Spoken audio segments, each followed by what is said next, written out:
Welcome to Not Milk Never Milk. Subscribe if you're lactose intolerant.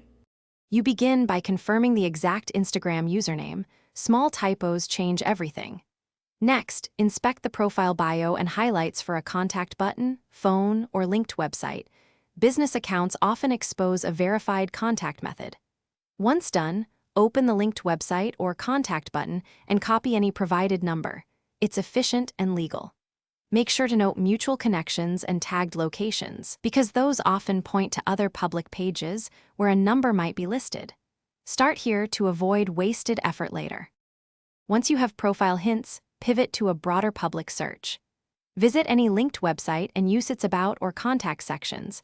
Businesses list numbers there for a reason. Next, search the exact username across other social networks and business directories, because people reuse handles. Also examine public comments, tagged photos, and mutual friends for shared contact info. Sometimes someone publicly posts a phone. Make sure to cross-check names and locations to reduce false matches before making contact.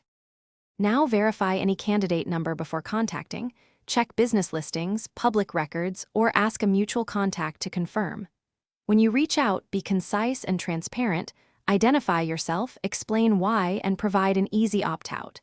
If the number seems wrong, don't guess. Pause and recheck sources or try alternative public pages. Troubleshooting tip: if you hit a dead end, politely ask a mutual friend for an introduction or search archived versions of linked websites, because cached pages often reveal older contact details. Thanks for watching. If this was helpful, leave a like and consider subscribing. See you next time.